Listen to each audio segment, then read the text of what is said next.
नातान्वितं तं सजीवं साद्वैतं सावधूतं परिजनसहितं कृष्णचैतन्यदेवं श्रीराधा कृष्णपादान् सहगण ललिता श्रीविशाखान्वितांश्च नमो विष्णुपादाय कृष्णपृष्ठाय भूतले श्रीमते भक्तिवेदान्त स्वामिन्निति नामिने नमस्ते सारस्वते देवे गौरवाणी प्रचारिणे निर्विशेष शून्यवादी पाश्चात्यदेशतारिणे वाञ्छाकल्पतरुभ्यश्च कृपा सिन्धुभ्यैव च पतितानां पावनेभ्यो वैष्णवेभ्यो नमो नमः नमो महावदन्याय कृष्णप्रेमप्रदायते कृष्णाय कृष्णचैतन्य नाम्ने गौरत्विषे नमः पंच जय जय श्री कृष्ण चैतन्य प्रभु नित्यानंद श्री अद्वैत गदाधर श्रीवासादि गौर भक्तवृंद हरे Krishna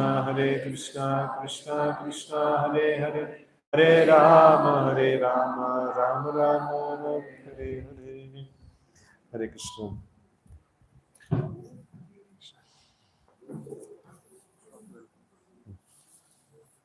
Hare Krishna. So thank you everybody. Can everybody try to come as forward as possible? The spaces are left. So from personal experience, speakers also need space. Yeah, whenever I see space, I get spaced out. So we're very, very thankful welcoming His Grace Hariksetra Prabhu. He is our mentor, our guide, our center head of his Karnataka. And today we are starting the Janmashtami meditation series. We want to meditate on Janmashtami festival. So set up the mood. We have invited Prabhuji. We want to hear from him. We want to get into that mood of making sacrifice for Janmashtami, stressing for Janmashtami, contributing to Janmashtami, meditating on Janmashtami. So please help us, Prabhuji, to welcome Krishna in our lives. Hare Krishna. So in the coming weeks, we'll hear very nice pastimes of Krishna and nice lessons from Srimad Bhagavatam. So today we are going to see little bit philosophical this one. So this is the 10th canto, first chapter, shloka number 4. So very nice shloka. It's a very famous shloka. It goes like this: Nivrata tarsher upagiyamana bhavaushadhat shrota manobirama ka uttama shloka gunanuvadat puman virajyeta vina pashudna. So the translation is: glorification of the personality of Godhead is performed in the parampara system. That is, it is conveyed from spiritual master to disciple. Such glorification is relished by those no longer interested in the false, temporary glorification of the cosmic manifestation. Descriptions of the Lord are the right medicine for the conditioned soul, undergoing repeated birth and death. Therefore, who will cease hearing such glorification of the Lord except a butcher or one who is killing his own self? So, now this one shloka from the Shadgoshami Ashtakam is very nice in this connection. So the glorification of the Goswamis of Vrindavan, so who are very exalted devotees, the disciples, direct disciples of Sri Chaitanya Mahaprabhu. So they are glorified with a certain this one, like Sri Gauranga Gunanu Varnana Vido, Shraddha Samriddhanvito, Papo Tapa Nikrantano, Tanubratam, Govinda Ganamritai. So now they are helping the people of this world who are actually burning in the tapa, of material existence, and how they are helping them. So if there is any physical burning is there, so we can actually use a fire extinguisher, and we can extinguish the fire. But if the no fire is there within, so how to actually extinguish that fire? So this is by sharing Govinda Gana Amritai. So here also this similar kind of a this one is mentioned. The descriptions of the Lord are the right medicine for the conditioned soul, undergoing repeated birth and death. So this is the key aspect. Like our Krishna consciousness movement is the primary function is that the central point of our Krishna consciousness movement is Krishna. And how do we actually access Krishna? So by the way of chanting his names, by glorifying him, and by worshipping him and rendering service unto him. So this is the way we access Krishna. And all other things that we are seeing, as part of this Krishna consciousness, like all of them are incidental to this prime core, functionality. The core functionality is glorification of the Lord, and rest everything is incidental to this, very functionality, right? So, and this is the way, we can actually create, you know, uh, create nice Krishna consciousness in our own selves, and also create a good fortune for the people around us. So now, somehow or other, like throughout the year, everybody want to be Krishna conscious. That's quite difficult. So, but somehow or other during Janmashtami, so whole of Bangalore, or whole of, like or wherever this Vedic culture is there to some extent. So like everybody become Krishna conscious. Oh, Krishna Janmashtami is coming. Krishna Janmashtami is coming. So everybody become Krishna conscious, right? So it is one of the amazing difference. Like in the spiritual world, there is no concept of Krishna taking birth. No, Krishna is always there. So in the material world, he pays a visit, once in a while. So when he comes here, so that date is marked as Janmashtami, right? And that helps in so many wonderful ways, like common people. So they, for them, this is a very big, avenue where they can become Krishna conscious. And we also take advantage of this particular aspect. So people are Krishna conscious, and people are anticipating if there is a nice festival, we can go and take part in it. We can actually, see the, beautiful form of the Lord, take darshan of the Lord, arati of the Lord, and things like that. So, like one time, like one devotee was mentioning that in the Janmashtami we have that final arati, like at 12 o'clock, and some newcomer, he was like running into the this one Janmashtami, this one our hall, and then he was like, no, I want to take darshan of the Lord, no, the final, this one final arati and things like that. And one of our devotees, seeing that, he got depressed. So I asked, like, no, why are you depressed, Prabhu? Like, So then you're telling, Prabhu, see, this person has so much eagerness to meet Krishna. No, I'm every day chanting, but I don't have so much eagerness.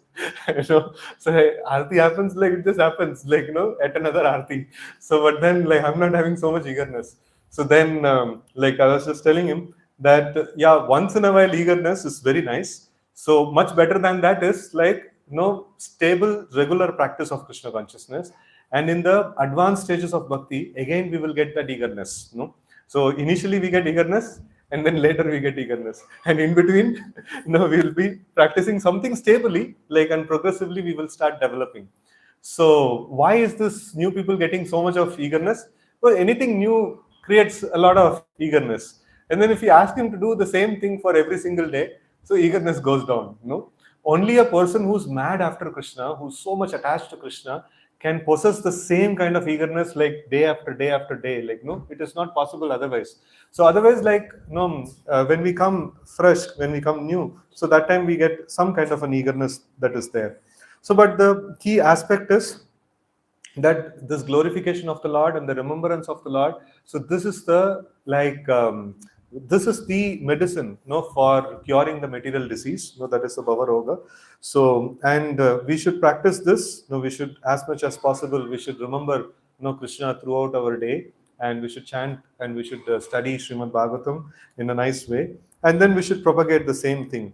And this becomes a very ripe time, very nice time for Janmashtami becomes a very nice time for propagation, because, like, people are favorable, people are looking for Krishna, right? So we'll read the purport. In India, it is a practice among the general populace to hear about Krishna, either from Bhagavad Gita or from Srimad Bhagavatam, in order to gain relief from the disease of repeated birth and death. This is like in the traditionally also in India. So this habit is there that people would, attend, Krishna Katha or Bhagavad Sapta and things like that. So, and they have a clear idea that if I do this, like, definitely this will help me, to quit the cycle of birth and death, and I can actually attain liberation. So this concept is commonly known. Although India is now fallen, when there is a message that someone will speak about Bhagavad Gita or Srimad Bhagavatam, thousands of people still gather to hear. So one time, some devotees from Russia had come to India, and they saw, the how, like, when we advertise Gita course, or when we advertise something in relation to, Krishna consciousness, how people actually gather in India. no, like in our temple in Narsimha Mandir. So there was nice gathering that was happening, and they were telling like, you people are in paradise of, this is like India is a paradise for preachers. So it's like anytime like you want to speak about Krishna, like there is so much of reception is there. And maybe Achut Pu can tell us, like in Germany he was there. So like how much, if you advertise a Gita course, how many people will come to? No hopes actually. No, so it is quite difficult. No, so here in India we see that people have, though they may be like otherwise engaged, in all other worldly duties and things like that, but then when there is a message about Krishna consciousness, so there is lot of people are still receptive, lot of people are still eager to hear. So that is very nice, this one. Actually, we are living amongst like many pious souls, though they may not be looking like pious souls externally. So, but then, still we are living amongst, such a very fortunate, people who are already Krishna conscious to a great extent. We just need to give them a little bit, training, and they can become nice Krishna conscious devotees. And this verse indicates, however, that such recitation of Bhagavad Gita and Srimad Bhagavatam must be done by persons completely freed from material desires, Nivritta Tarshay.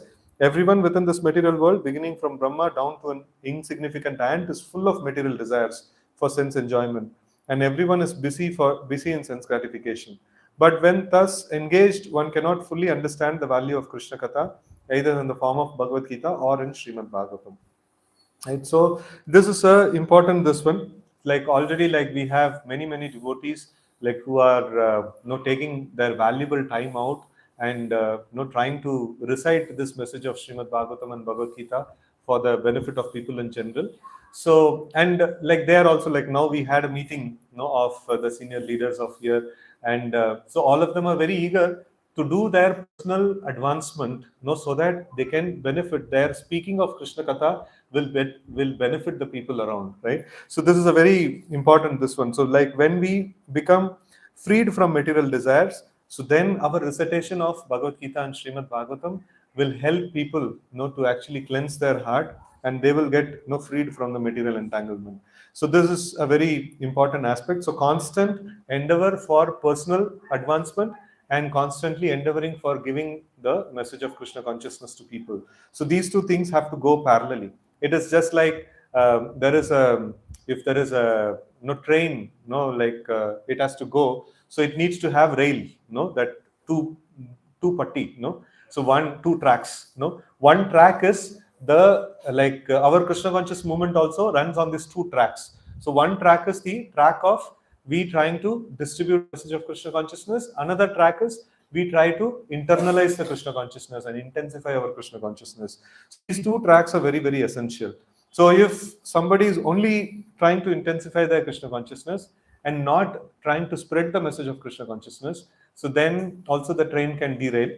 So, and if somebody is only willing to spread the message of Krishna consciousness and not trying to internalize, so then also that train can derail. So these two are very essential aspects actually, not to advance in Krishna consciousness.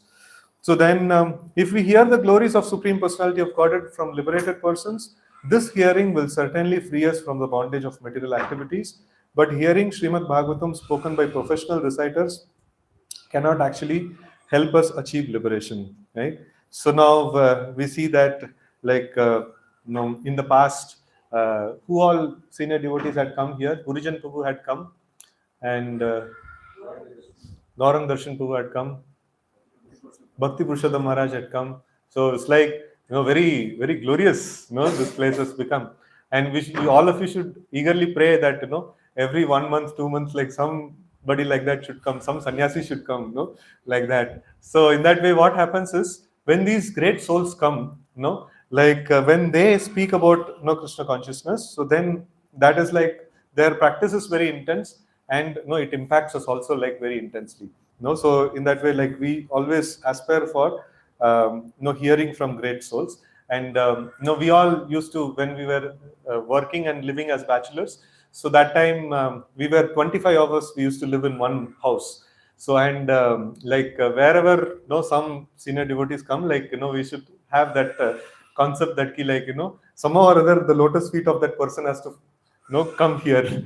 And some like, and there used to be so much of eagerness to get this one. So in that way, like we can also like plan and invite some senior devotees to come, like especially like sannyasis, more and more sannyasis can come here, so that will have a lot of effect actually. So no, otherwise also like the practice devotees here, they are nicely practicing, and they are also like giving nice Krishna consciousness. So but still like this is power boosters we get from like the liberated souls who are very intensely engaged in Krishna consciousness. And like okay, so Krishna Katha is very simple. In Bhagavad Gita, it is said that Krishna is the Supreme Personality of Godhead, as he himself explains, Mata Parataram na anyat kinchidasti dhananjaya. O Arjuna, there is no truth superior to me. Simply by understanding this fact that Krishna is the Supreme Personality of Godhead, one can become a liberated person. So, like Krishna himself tells that Janma Karma cha me divyam evam yo veti tatvatah Tattva deham punarjanma naiti mamiti Arjuna, right? So, like he says that one who understands the birth and activities of the Supreme Lord in truth, he will become, he doesn't need to take birth again in this material world. So that is the power of this Krishna consciousness. So, like, how does just by understanding Krishna as Supreme Personality of Godhead, or Krishna as what is that? Krishna's birth and activities are transcendental. So just by understanding this, how are we going to like end the cycle of birth and death? So this is a very, very important aspect. So like I always cover this basic aspect of Krishna consciousness in many of my talks, that like the whole existence that is there, it is non-different from Krishna, in the sense that like just like Krishna is there, and like all of that is there in the whole creation is Krishna's energies.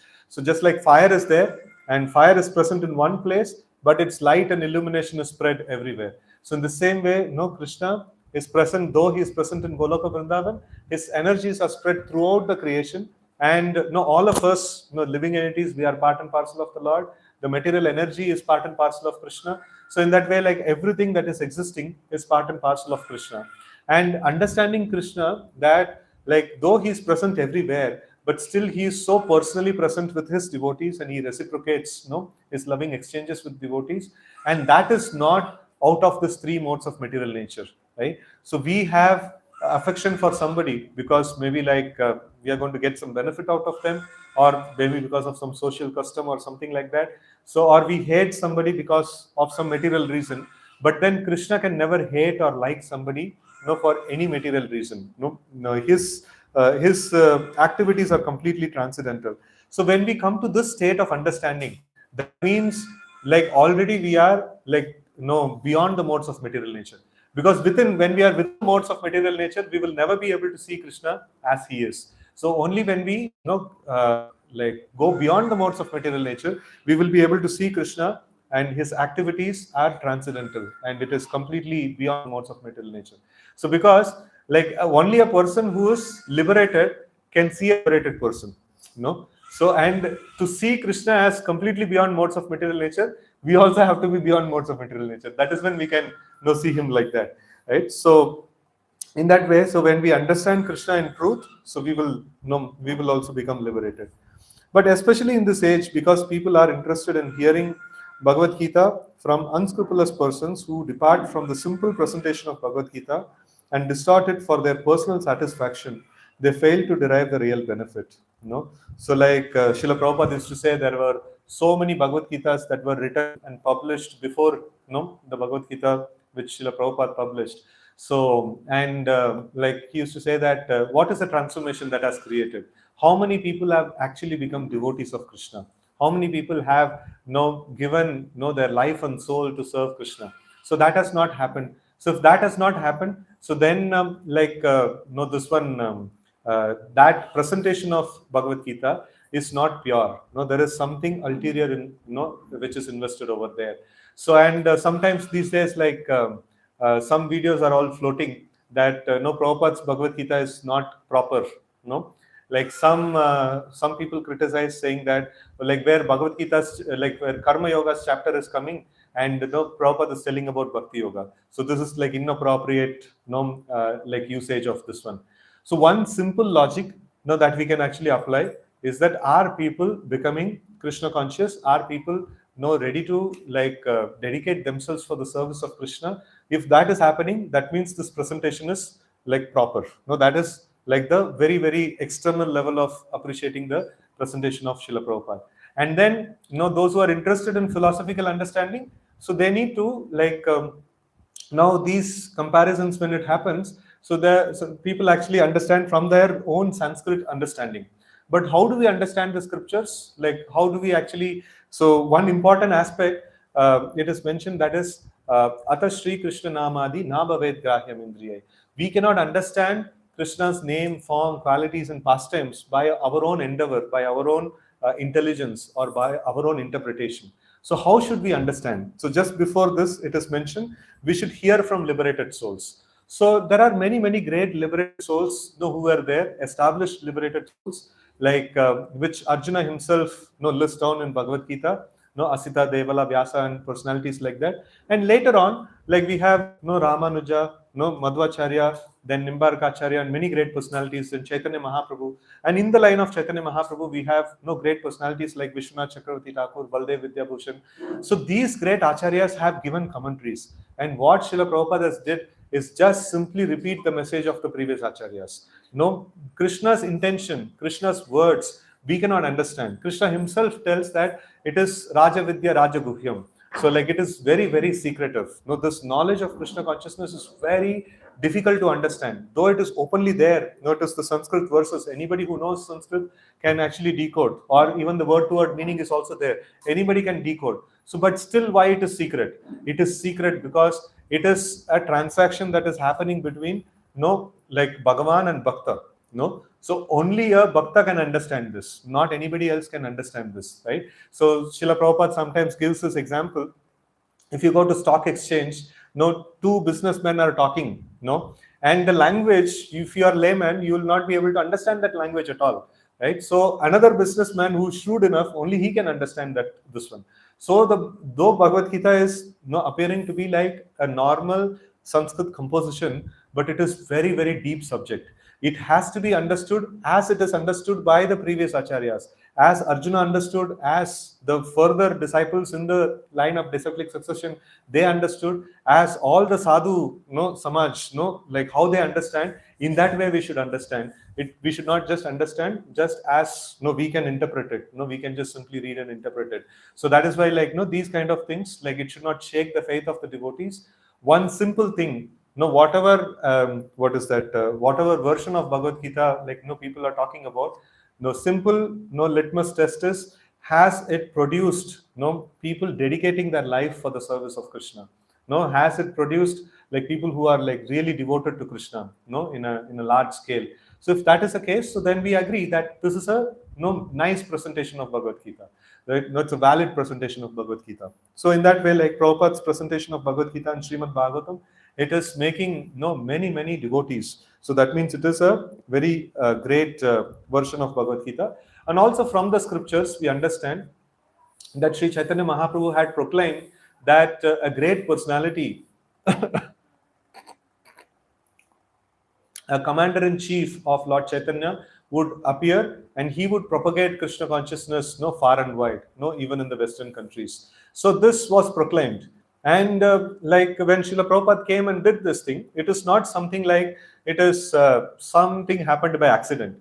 No, Srila Prabhupada's appearance and Srila Prabhupada's preaching of Krishna consciousness in the Western countries, it is predicted in the scriptures. He is not an ordinary personality. He's a great personality who is foretold in the scriptures. And his presentation was quite valid. So now also, like there are so many devotees who are trying to present the message of Krishna consciousness in the West.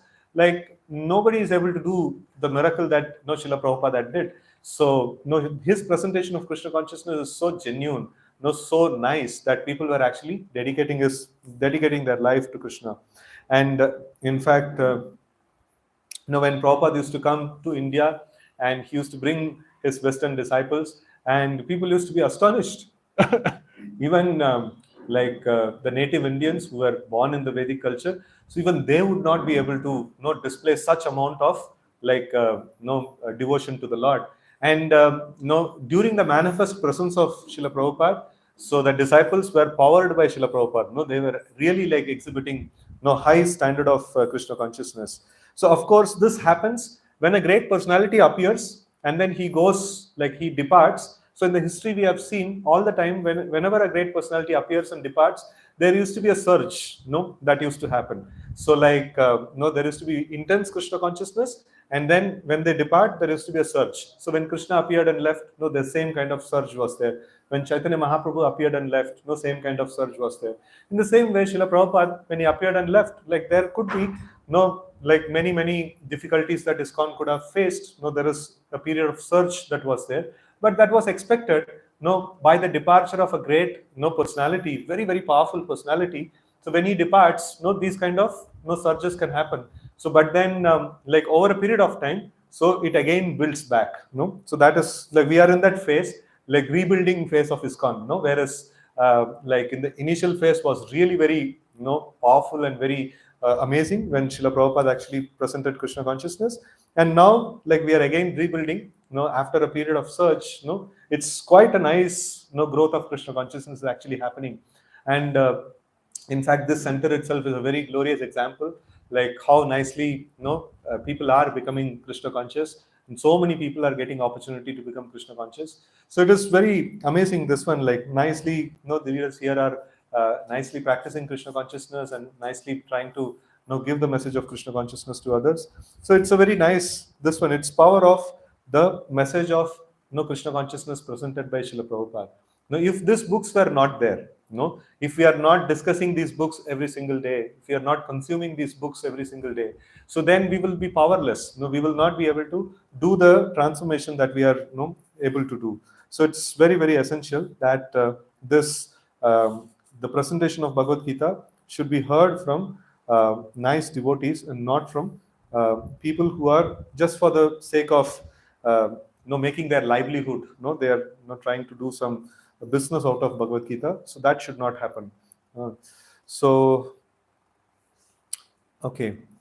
So there are big scholars, politicians, philosophers, and scientists who speak on Bhagavad Gita in their own polluted way, and people in general hear from them, being uninterested in hearing the glories of the Supreme Personality of Godhead from a devotee. A devotee is one who has no other motive for reciting Bhagavad Gita and Srimad Bhagavatam than to serve the Lord. Sri Chaitanya Mahaprabhu has therefore advised us to hear the glories of the Lord from a realized soul. Bhagavata Padadiya, Bhagavata Sthane. Unless one personally a realized soul in the science of Krishna consciousness, a neophyte should not approach him to hear about the Lord, for he is strictly forbidden by Srila Sanatana Goswami, who quotes from Padma Purana, Avaishnava Mukodgirnam, Putam Harikathamrutam, Shravanam Naiva Kartavyam, Sarpochishta Yatapaya. One should avoid hearing from a person not situated in Vaishnava behavior. A Vaishnava is Nivritta Trishna, that is, he has no material purpose. For his only purpose is to preach Krishna consciousness. So-called scholars, philosophers, and politicians exploit the importance of Bhagavad Gita by distorting its meaning for their own purpose. Therefore, this verse warns that Krishna Katha should be recited by a person who is Nivritta Trishna. Right? So now here this is a very nice important point, that anyone and everyone who speaks on Krishna or Bhagavad Gita or Bhagavatam, so we should not hear from them. So some important points that we need to check is that are they coming from a disciplic succession? The first question that we have to ask before we hear from somebody, the spiritual subject matters, is that like are they connected in a bona fide parampara? Like Krishna mentions that this knowledge comes down in parampara, evam parampara praptam, imam raja rishya vidu. So like if they are connected in a bona fide parampara, and if they are applying themselves to the process of like Krishna consciousness, that they are regularly chanting the names of the Lord, they are trying to live amongst the devotees, and they are like trying to study the this one. They are personally also, they are a student of Bhagavad Gita. When they are a student of a Bhagavad Gita, they get the right to tell to other people, so you also become a student of Bhagavad Gita. So if we ourselves are not student of Bhagavad Gita, so then we don't have the right to speak about that thing. So now here Prabhupada is making that sometimes for political purposes, politicians use, or sometimes like people they want to send their message, and they make the Bhagavad Gita a vehicle to send their message to public. So that kind of this one is like not encouraged. That will not create any transformation. Srila Prabhupada actually covers this in introduction to Bhagavad Gita as well. That people have introduction or preface, like people have ulterior motives, and because Bhagavad Gita is famous, then if we speak anything in relation to Bhagavad Gita, we will also, our message also will reach to many people. So we should not do like that. So we should speak Bhagavad Gita only for the purpose for which Krishna has spoken Bhagavad Gita. So then it is effective, So then it is very effective. And one of this one importance, like why Srila Prabhupada's presentation is very effective, because he has presented the message of the previous acharyas as it is. Like he's very confident. In fact, we are also making trying to make a project. Devotees here also can help and contribute in that. So like every single line of Srila Prabhupada's purport, from where it is coming, like it is actually having a Vedic basis, from the Acharya's commentary or from the Vedic quotations. It may look like ordinary English language, but every single line is corresponding to some Vedic this one, like some from some Upanishads or some this one. So trying to help us understand the message of Bhagavad Gita very nicely. So this is a very important project. Now, my desire is to host a website where Prabhupada's Bhagavad Gita will be there, and if we click any one line, it should expand this side, the left pane or right pane. So it should expand, like why this particular line is written like this. What is its reference? From Acharya's commentaries and from the Vedic references. So then nobody can actually come and criticize, like this is a wrong presentation and things like that. So whereas like people who criticize like that, they should also put up a website like this and show from where their conclusions are actually coming from. It is my own understanding, or I feel good about this principle, or is it from repetition of the previous acharyas. So that is a very important this one. So if we can do this, like it will be very nice actually. So, and it will also enhance our own Krishna consciousness. All of us can find references for few this ones, in that way, like we will get nice faith in the presentation of Srila Prabhupada. And here it is mentioned, Shukadev Goswami epitomizes the proper reciter for Srimad Bhagavatam, and Parikshit Maharaj, who purposefully left his kingdom and family prior to meeting death, epitomizes the person fit to hear it. A qualified reciter of Srimad Bhagavatam gives the right medicine, Bhavaushadhi, for the conditioned souls. The Krishna consciousness movement is therefore trying to train qualified preachers to recite Srimad Bhagavatam and Bhagavad Gita throughout the entire world, so that people in general in all parts of the world may take advantage of this movement and thus be relieved of the threefold miseries of material existence.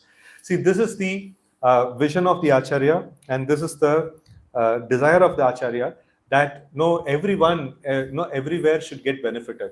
So one shloka of Prahlad Maharaj, I remember. So he says that Swastyastu Vishwasya Kala Prasidatam Dhyayantu Bhutani Shivam Mitodaya Manascha Badrat Bhajatam Adokshaje Aveshatam No Matirapya Haituki. So Prahlad Maharaj is telling that Swastyastu Vishwasya Kala Prasidatam. So let there be Swasti Astu, means like let there be good fortune for everyone. And like especially Kala Prasidatam. So those people who are envious, so let them be pacified. How will they become pacified? By engaging in the process of Krishna consciousness, by hearing about Krishna, like in that way they'll become pacified. So the world is filled with so much of like people who are actually burning with the material tapa, so like because of the heat of the material existence, and the way to relieve it is very clear.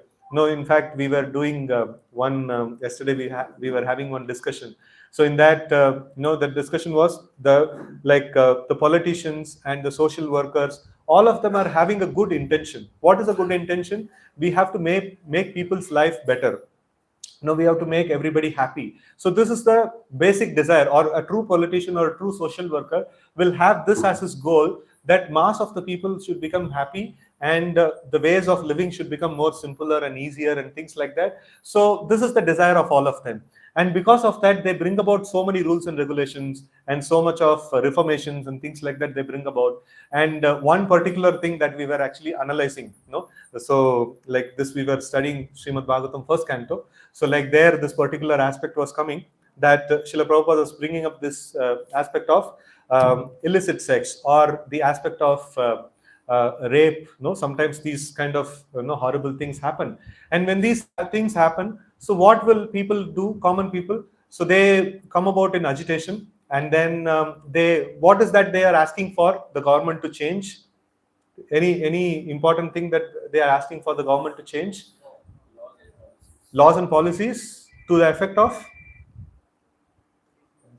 punishment. The punishment should become more and more intensified, right? So severe and severe punishment should be given. And every time some retaliation like that happens, the punishments and laws are amended, and severe punishments are also meted out to such people. But still, why the society is not getting freed from this thing? So it's a very important this one. So Srila Prabhupada is mentioning that if the society, if the people in general are given an opportunity to hear the message of Bhagavad Gita and Bhagavatam, so they will become more saner, and automatically, all these problems will reduce. Otherwise, we'll keep making rules, we'll keep making more vigilance and more police, and sometimes police only will get frustrated and they will only commit some mistakes, and all these things are happening. So it is basically because the overall the society is becoming godless. No society, there is no sufficient opportunity provided for hearing the message of Bhagavad Gita. And in fact, Srila Prabhupada used to tell such centers, like here we have opened this center, and nicely, Achutpu and devotees are very nicely doing this preaching work. So the prime purpose, what is the prime purpose of establishing a center is to come together and hear about Krishna, right? So this is the prime purpose. And by doing this, we can see the conviction of the Acharya, here, a qualified reciter of Srimad Bhagavatam gives the right medicine, Bhavaushadhi, for the conditioned souls. The Krishna conscious movement is therefore trying to train qualified preachers to recite Srimad Bhagavatam and Bhagavad Gita throughout the entire world, so that people in general, in all parts of the world, may take advantage of this movement and thus be relieved from the threefold miseries of material existence. The Acharya has complete conviction that if we just do this thing, if we just provide opportunity to people to hear the message of Krishna, so all their problems will be solved. This is the conviction of the Acharya. And this Janmashtami is a mega scale, even. So we see that generally when we hold classes, some people come, and when we have Janmashtami, we get 8,000, 10,000 people and things like that. You see, whenever there is, if there is a, what is that, when we did Ratha Yatra, how many of you came for Ratha Yatra? Most of you came, no? So whenever we actually do this Ratha Yatra or some Mela, immediately you will see some hawkers, they actually put their stores over there. Why they put their stores over there? What is the reason? Because the crowd is there, the business mileage will happen, So in the same way, our whole purpose is somehow or other make people remember Krishna. And we see that during Janmashtami, everybody's antenna is alert.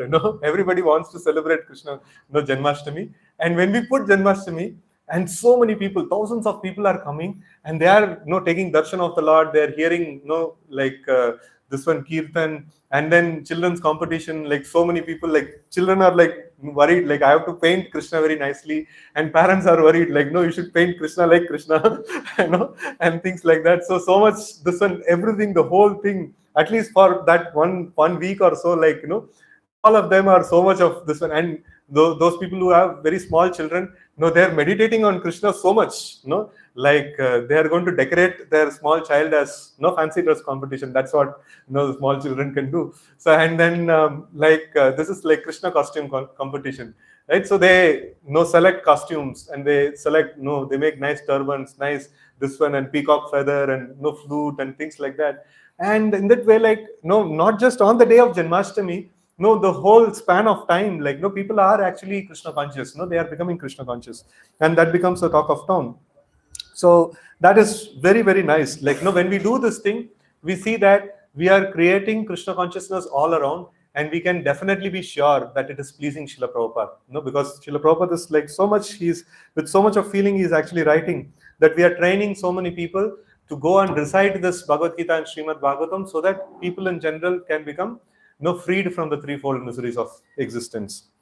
So one devotee was telling that anybody who comes to our Janmashtami and sees Krishna's darshan and hears the holy name and takes prasadam, that's it. He's he cannot now, even if he wants, he cannot be there in the material forever.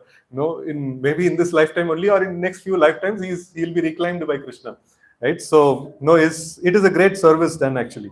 So and like that is what is the for a person who is coming and taking part in the this one, taking part in the Janmashtami. And what to speak about people who have organized Janmashtami? You know what will happen to them? क्या होगा? People who have organized Janmashtami? Yeah, they will go much faster. You know?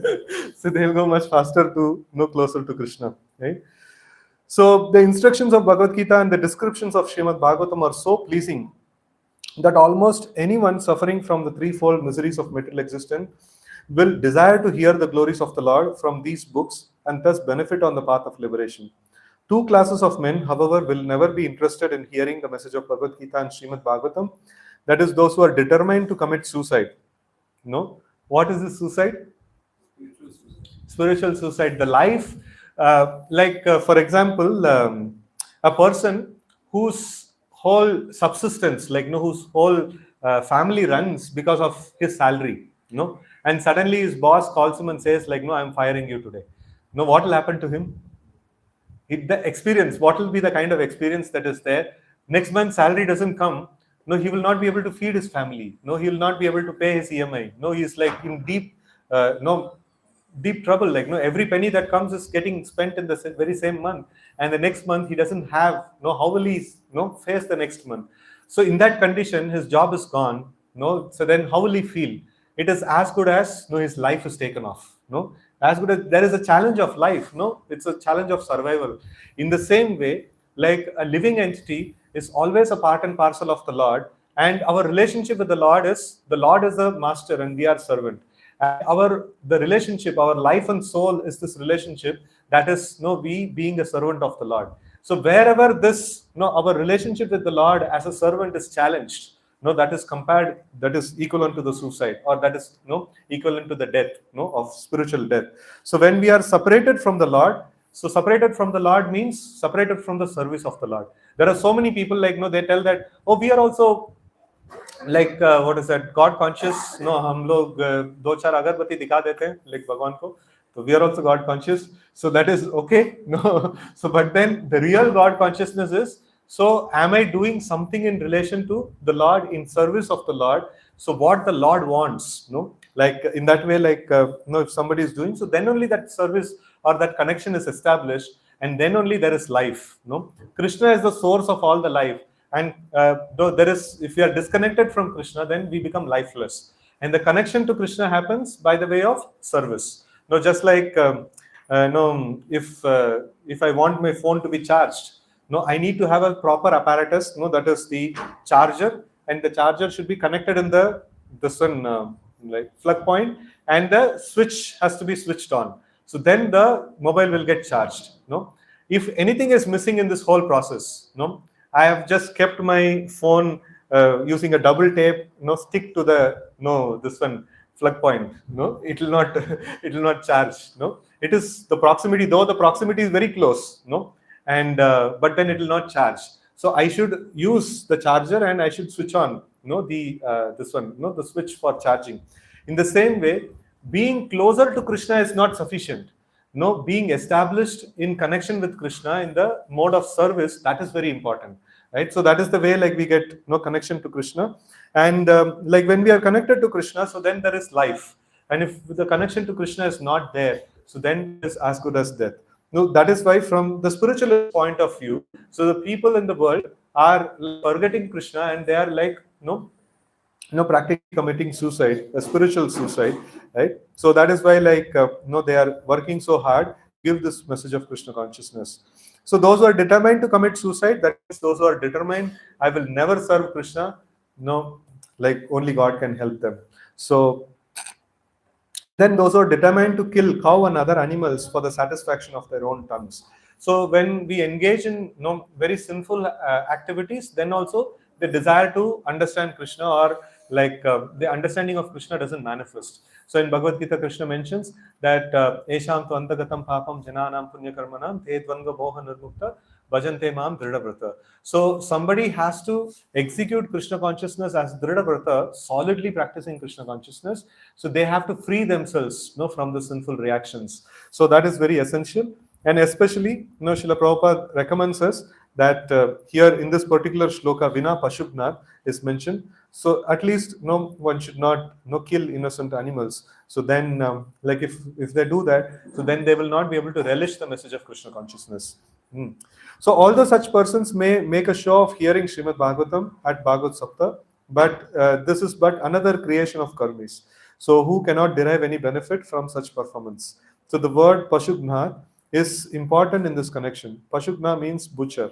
Persons fond of performing ritualistic ceremonies for elevation to higher planetary systems must offer sacrifices, yajnas, by killing animals. So Lord Buddha Dev therefore rejected the authority of the Vedas because his mission was to stop animal sacrifice, which are recommended in the Vedic ritualistic ceremonies. Nindasi yagya vider ahaha shruti jatam sadaya hridaya darshita pashugatam keshavadruta buddha sharira jaya jagadisha hari. Even though animal sacrifice are sanctioned in the Vedic ceremonies, men who kill animals for such ceremonies are considered butchers. Butchers cannot be interested in Krishna consciousness, for they are already materially allured.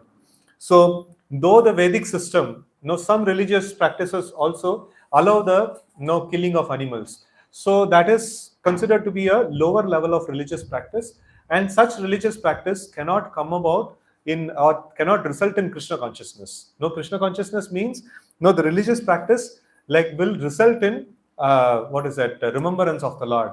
That is from the first canto, second chapter. Dharmasva anishtita pumsam vishvakshena katasuya nodbhadeye dediratim shamayevahi kevalam. Right? So, what is real dharma? Real dharma or real Krishna consciousness means it will develop attraction towards Krishna.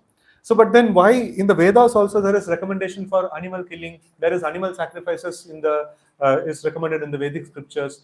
So, because there are people who will anyways kill animals, so for them there is concession is given. At least, if you are doing that, you do it within the purview of Vedic scriptures. Don't do it like as you like. Don't just maintain slaughterhouses and things like that. When they do according to the scriptural injunctions, so then they make slight progress in their this one. They make slight progress in their journey in their spiritual journey, but then it will not result in Krishna consciousness. When it has to result in pure Krishna consciousness, where a person has to become attached to Krishna, so that will happen only when they completely give up all the irreligious activities or all the activities like meat eating, especially which is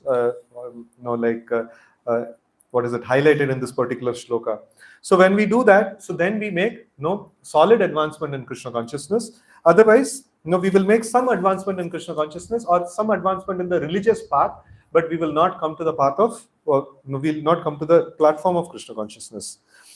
So for they are already materially allured. So their only interest lies in developing comforts for the temporary body. Bhoga Ishvare Prashaktanam Taya Apahata Chetasam Vyavasayatmika Buddhihi Samadhavana Vidiyate. So like one who is too much attached to like material sense gratification and Bhoga and Aishwarya. So like material opulence and sense gratification. So Taya Apahata Chetasam. So their consciousness is stolen away by those desires, and they will not be able to Vyavasayatmika Buddhi Samadhavana Vidiyate. So they will not be able to relish or they will not be able to have one pointed focus on Krishna consciousness. So in this connection, I also like another shloka by Rupa Goswami, which says that Bhukti Mukti Spriha Yavat Pishachi Hridi Vartate Tavat Bhakti Sukhasyartam Katam Abhyudayo Bhavet. So he says that like Bhukti and Mukti. Bhukti means what?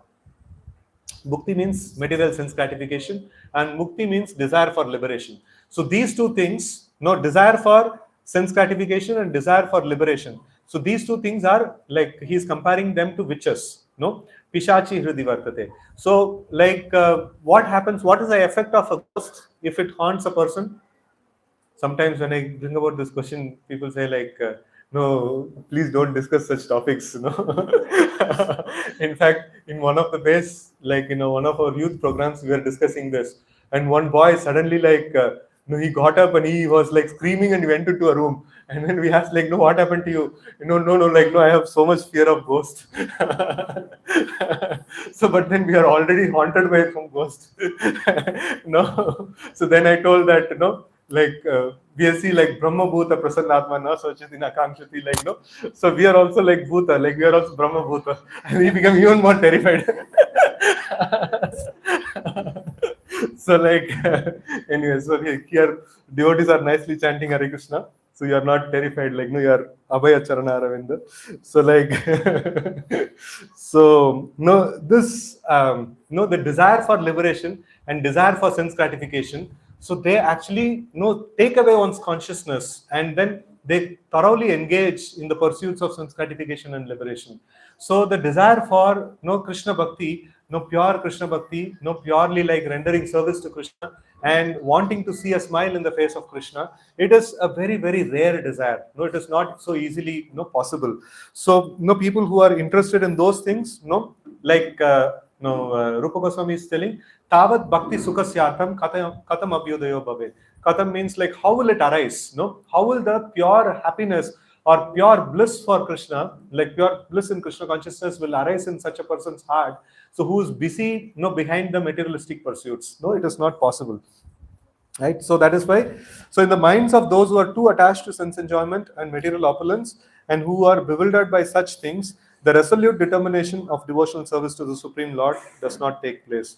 Srila Narottam Das Thakur says, Manushya Janama Paya Radha Krishna Na Bhajiya Janiya Sunya Vishakayinu. So it is as good as like drinking the poison. So why it is drinking the poison? The logic we studied just some time back. So our whole life is connection with Krishna, and that connection is service, right? And here, like Narottam Das Thakur is telling, I've got the human form of life, which is apt for rendering service to Radha and Krishna, and like connection with them, like by rendering service to them, I get connected to them, and when I get connected to them, I get life, because they are the life and soul.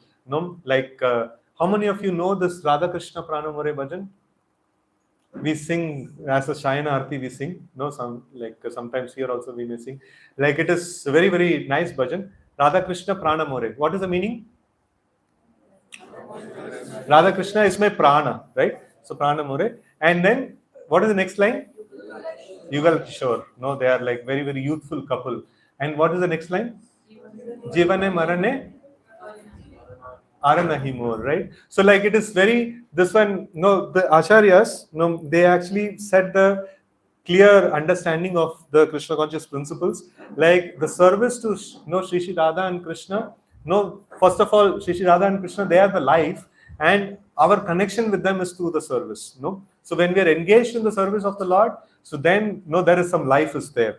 And here Narottam Das Thakur is telling, I've got a human form of life, and then I have not rendered service to Radha and Krishna. So I have willingly drunk the poison, right? So it is not the Acharya, he's always been in service of Krishna. So he is just out of humility, he is actually mentioning this. And this is also a nice, this one devotee was telling that like those who are not doing much service, they will think that we are doing so much service. And Acharya, like he's constantly doing service every moment, and they are thinking like, I have not done any service at all to the Lord, right? So this is like a difficult thing to understand. It is not logical. So, but then it is quite difficult thing to understand. It's a natural feeling, that actually comes. All of us have experience, like in your office environment, you might have seen, there will be some proud people, like, who are not, who don't have sufficient good qualities, but then always they'll post themselves as they have good qualities, right? So in the same way, like when we study the Acharyas, like how to understand, Narottam Das Thakur is telling, I have not done any devotional service.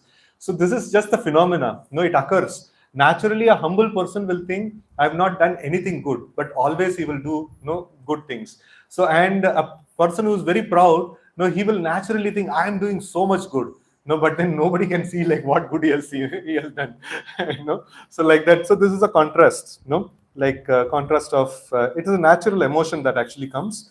So anyone who is not Krishna conscious and who therefore does not engage in the service of the Lord is also Pashugna. For he is willingly drinking poison. So who is the Pashu? He himself is the Pashu, and he is killing himself, by not doing service of Radha and Krishna, right? So such a person cannot be interested in Krishna Katha because he still has desire for sense gratification. He is not Nivritta Krishna.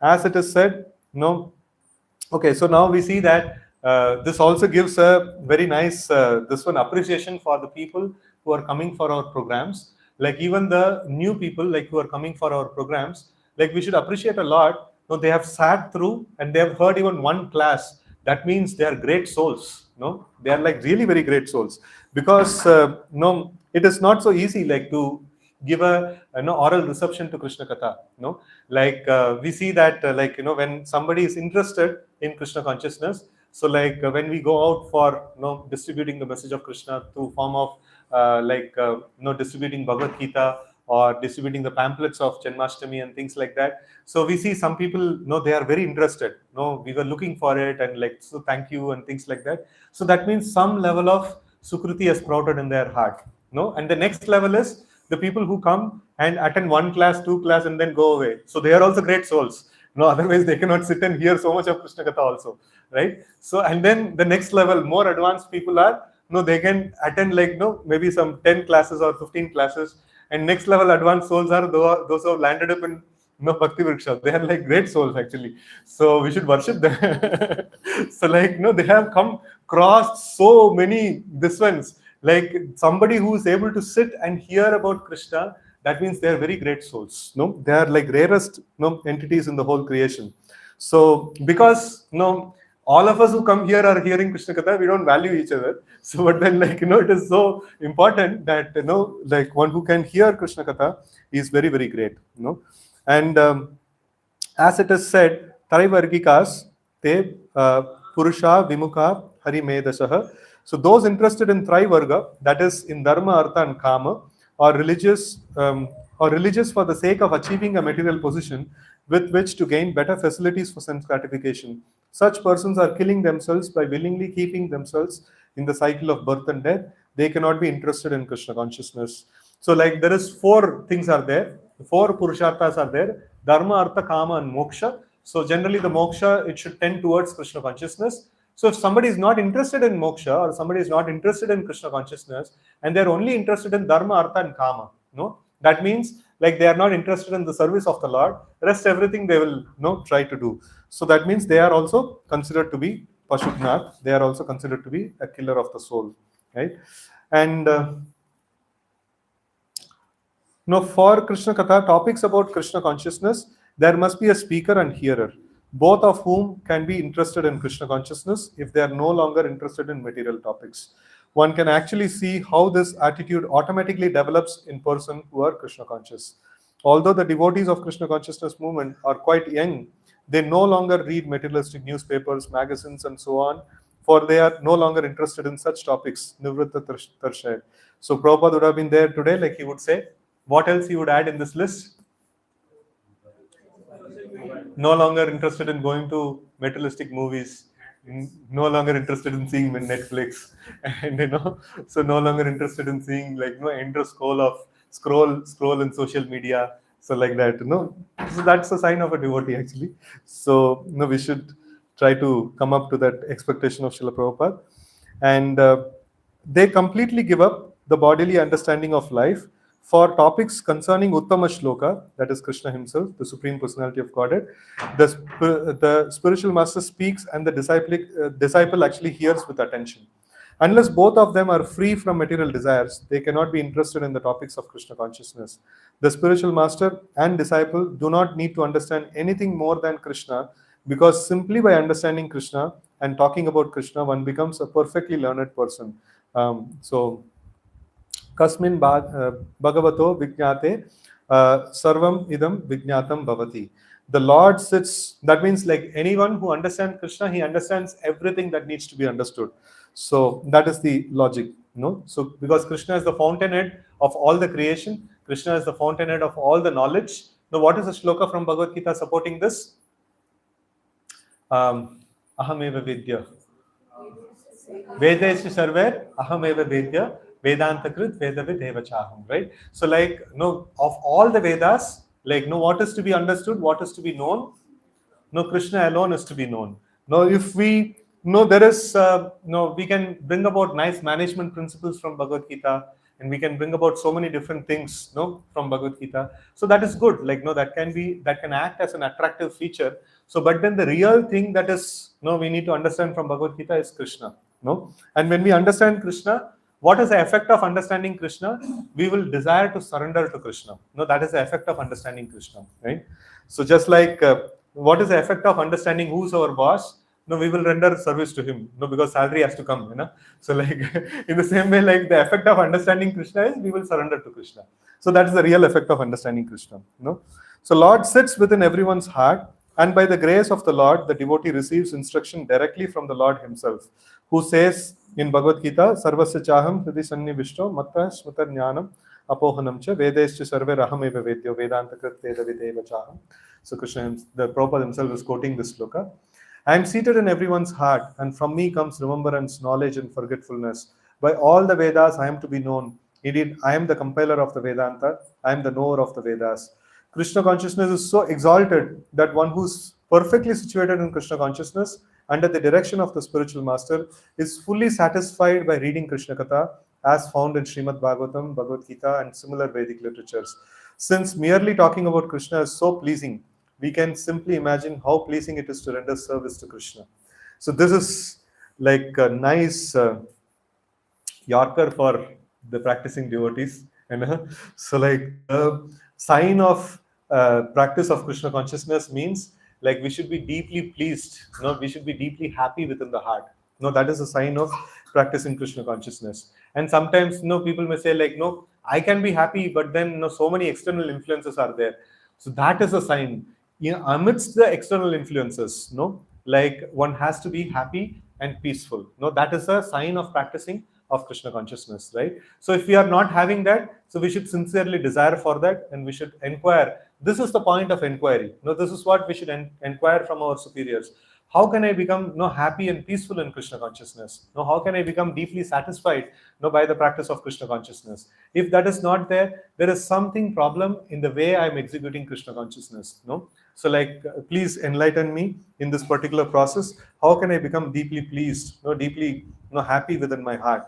So by proper practice, like here Prabhupada is telling, simply by hearing about Krishna, a person becomes pleased. And what to speak about being engaged in the service of the Lord, he'll become deeply satisfied actually.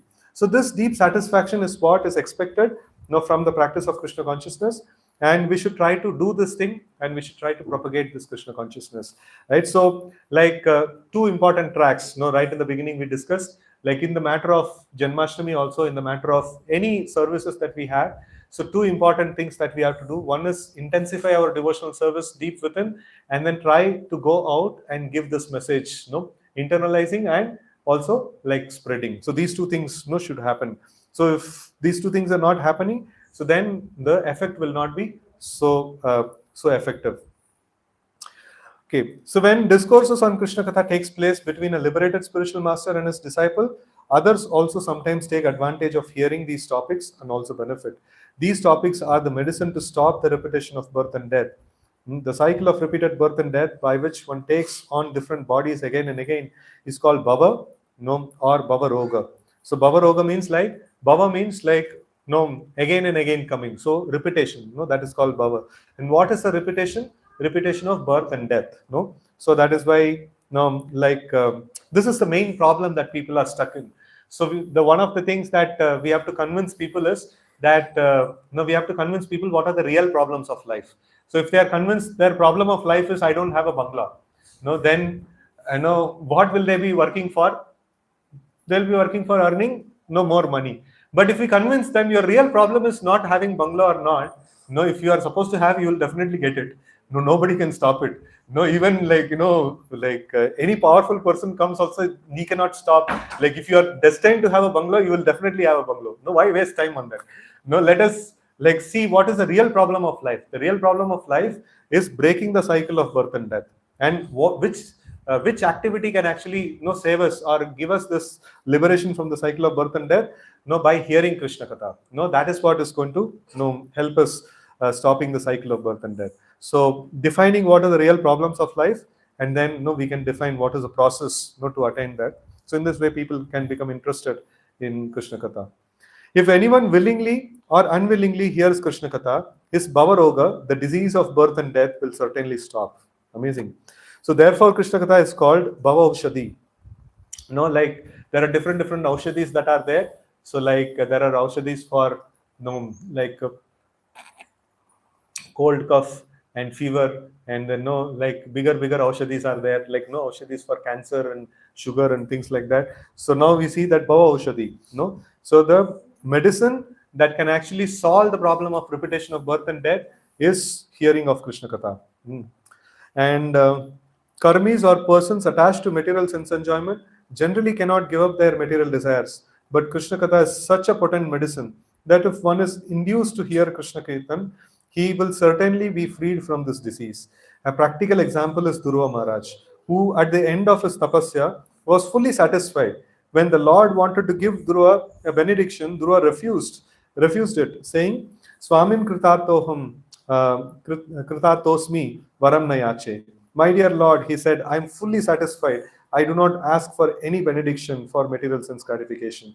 We actually see that even young boys and girls in Krishna consciousness movement have given up their long practice of bad habits like illicit sex, meat eating, intoxication, and gambling. Because Krishna consciousness is so potent that it gives them full satisfaction, they are no longer interested in material sense gratification.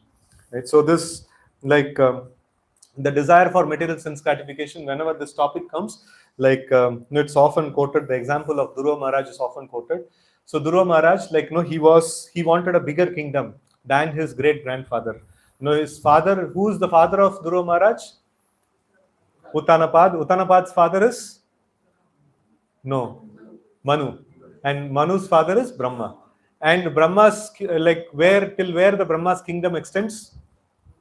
Whole of the universe. And Dhruva Maharaj wanted something bigger than that, So like it is impossible, it is impossible. The whole tract of land, which is there, that is like whole of Brahmanda only, So this is a nice desire to meditate upon. So here also in Kannamangala, we desire that a nice, temple to come up, and so Dhruva Maharaj like had a desire which is impossible desire, We have a desire like half acre, 1 acre, and things like that. And Dhruva Maharaj wanted like whole of the universe also, even beyond that he wanted.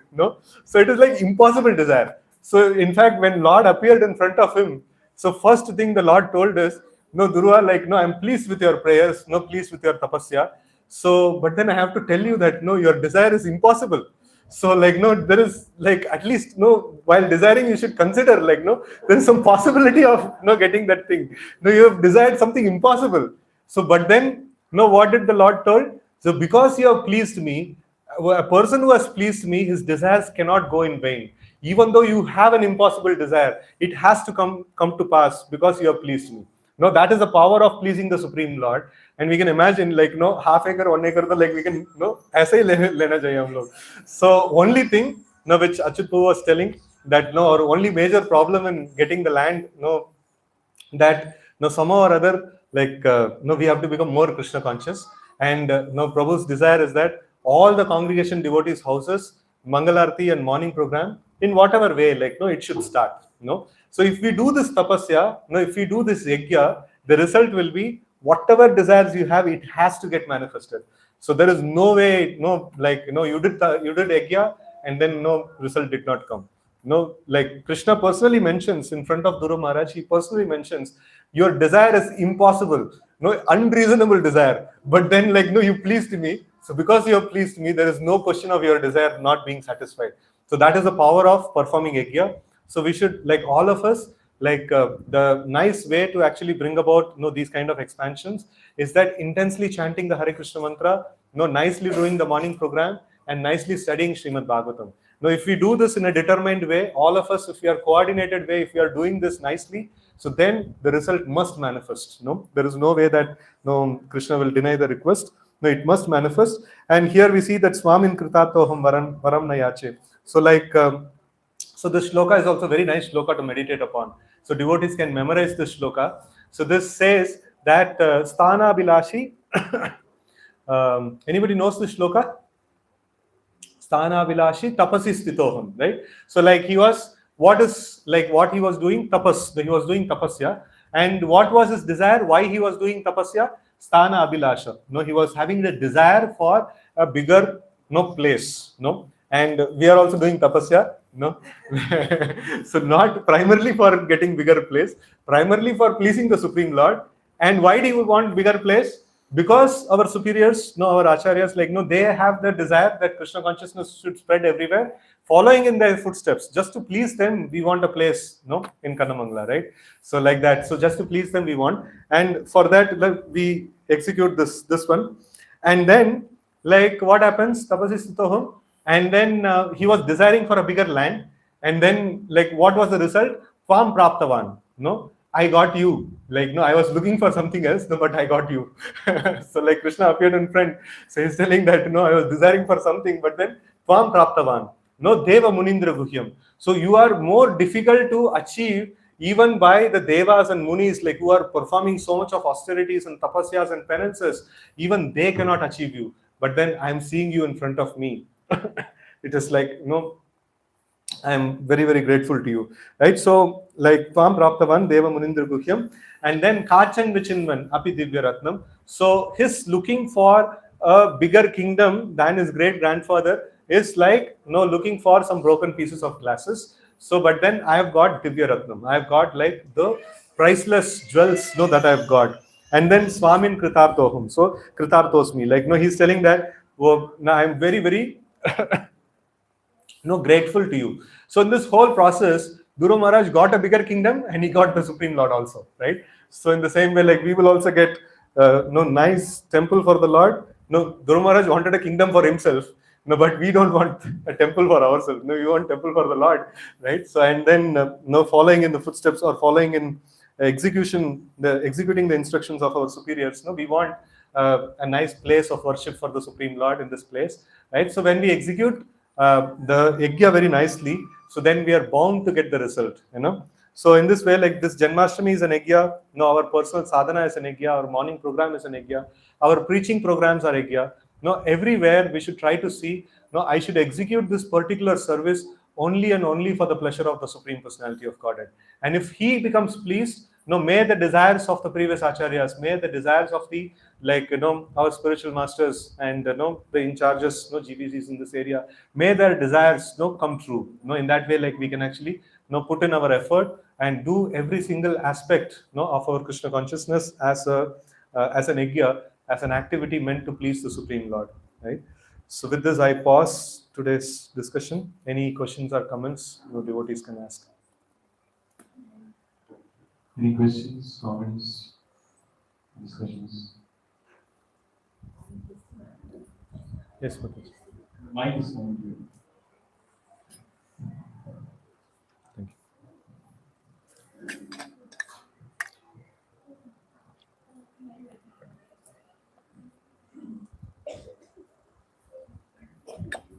Hare Krishna Guru Dandakinam. My question was actually related to, you said that the devotee should be very satisfied, Brahma Bhuta Rasanatma. But then there is also this thing that you should never be satisfied with the kind of sadhana which you do. Which Lord Ramchandra says there are 4 things you should never be satisfied with. The amount of tapudan and your sadhana and one more thing which I'm forgetting. So how can we understand this? I mean, should we be satisfied? Mostly I'm dissatisfied with what I'm doing because I feel I could have done better. Yeah, you are an advanced devotee actually. It's very difficult to get satisfied with what you do. So here it talks about Nivrata Tarshar. Nivrata Tarshar means it is the material hankerings. We should become satisfied at the material platform, and we should become hankering in the spiritual platform. So like generally, like the opposite is we become satisfied in the spiritual platform. साल में एक बार जन्माष्टमी में मैं मंदिर जाता हूँ तो अच्छा है, like मेरा भक्ति अच्छा चल रहा है, so that is like people are satisfied. And then what is the problem in your life? Problem in my life is I'm not getting hike, I'm not getting this one, I'm not able to get my new car or this and that and things like that. So that is like they are materially unsatisfied and spiritually satisfied. मतलब spiritually like साल में एक बार जन्माष्टमी को जाना है, that's it, हमारा attendance डाल दिया, मैं हूँ, and भगवान like पूरा साल में आ गया, एक बार जन्माष्टमी में पूरा साल मुझे जो चाहिए सब कुछ दे देना चाहिए, नहीं तो क्या करूँगा? If Krishna doesn't give me, what I'll do? अगली बार जन्माष्टमी में नहीं आऊँगा. So that is the opposite, So this is satisfied in the material level. So we are satisfied at the level of the six urges: anger, lust, anger, greed, envy, pride, and things like that. That is our satisfaction. And the satisfaction for our own personal enterprises and things like that, that becomes satisfied. And then spiritually we start getting hankering. So when will I attain Krishna? When will I become nice devotee? So when will I be able to chant with absorption? Like that. So those kind of desires. So there we have to be dissatisfied. So we should not become satisfied at any point in time. So like we should hanker more and more. So but then materially, like we should become satisfied. So that is a sign of advancement in Krishna consciousness. So less advancement means spiritually we'll be satisfied, and materially we'll be dissatisfied. And more advanced means materially we'll be satisfied, spiritually we'll be dissatisfied. Like that.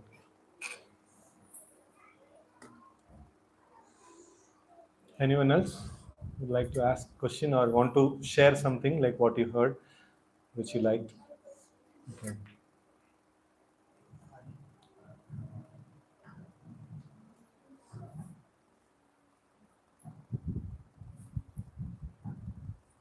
Hare Krishna, Prabhu.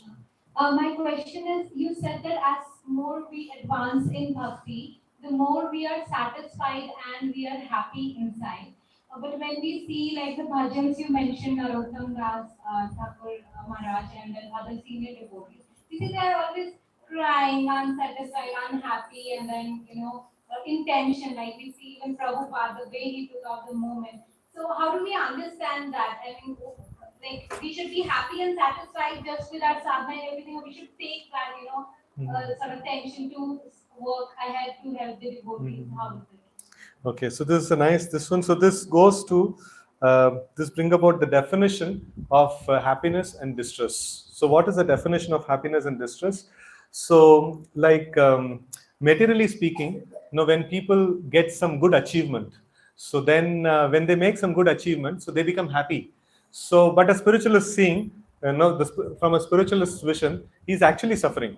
So why he's suffering? No, because he's thinking some material happiness as a happiness, and then like the scriptures give some examples for this. So it is like camel. Sometimes in the desert, he finds some nice flowers, and these flowers are nothing but cactus. And then he eats the cactus, and the cactus actually cuts his tongue, and then blood comes out, and he tastes that blood, and that blood seems to be very tasty, and he's thinking, oh, it's so nice. So but then actually what's happening, his own tongue is cut and blood is oozing, right? So this is the standard of material happiness. And then material distress, so everybody understand it is distress. And so in the spiritual platform, so when there is what is happiness and distress, so like when the devotee is seeing Krishna, and then he is expressing, oh, I'm so happy, like being in your touch. So like he's experiencing happiness, is definitely happiness.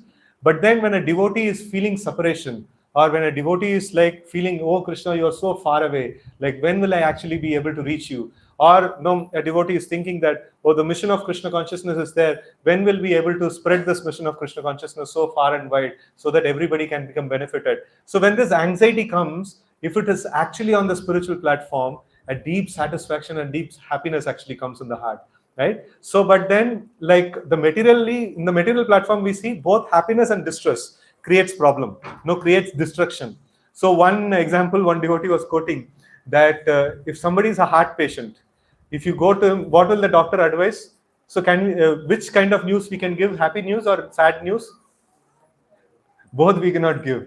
So this proves that both happy news and sad news are destructive to the health. So material, so it is my own concoction. So it's like that devotee was mentioning that this is like nice analysis actually. So materially, both happiness and distress only cause distress, and spiritually, both happiness and distress only cause happiness. That's the formula that we actually come up to. So like we see that like when these exalted devotees, when they are feeling separation from Krishna, or when they are actually praying in humility, so their heart is deeply satisfied and filled with Krishna consciousness. And effect is when anybody comes in touch with these bhajans, it is like they're lamenting, it is completely in negativity, and somebody comes in touch with it, if it is actually negativity, they should go into depression. But rather people are becoming happy reading these bhajans. That means there is a lot of positivity is there in it. There is a lot of happiness, and deep like meaning is embedded in that, right? So in that way we can actually understand. Hare Krishna. Anyone else like to ask any question?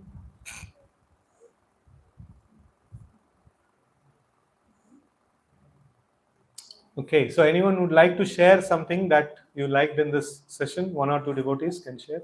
Yes, Prabhu. Hare Krishna, Prabhu. Thank you very much for this wonderful discussion. Very appropriate beginning for our Janmashtami meditations.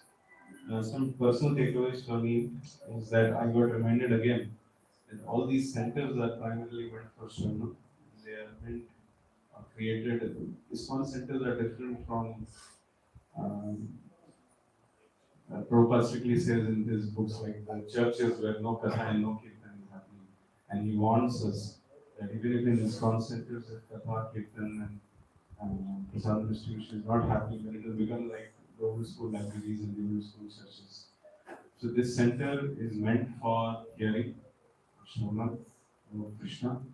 So I want to recommit myself that all my efforts will be in that direction. And just like a businessman becomes very alert during the business time, so Janmashtami is our Shravana business time. So we want to maximize that opportunity and scratch our brains and scratch our all intelligence and all possible resources and see how we can reach out with Krishna Katha, Krishna Nam, and Krishna Prasad as many number of people as possible. So that is one of my takeaways. And after hearing your talk, I'm fully convinced that this activity which we are trying to do or which we will do in the next 1 month is the highest social welfare because it is helping people to understand who they are and what their real roots are. You mentioned that people are not happy, so this is the only way people can actually become happy. And I hope and I pray that me and my friends will be able to come in that missionary mode and help ourselves. You mentioned in your talk that those who help in organizing a Janmashtami, they will progress towards Krishna more. So I want that transcendental commission to organize Janmashtami. Thank you very much. One more devotee can share something what you heard. Yes, Maharaj.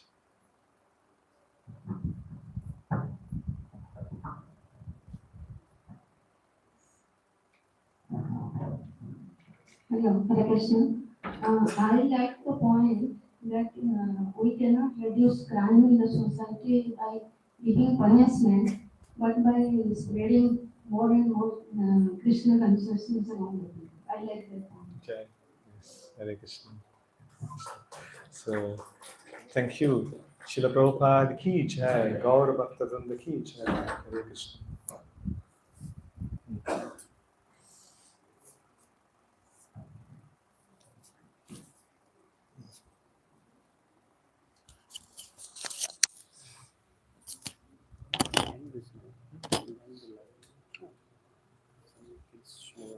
Performance is there after the kids are state.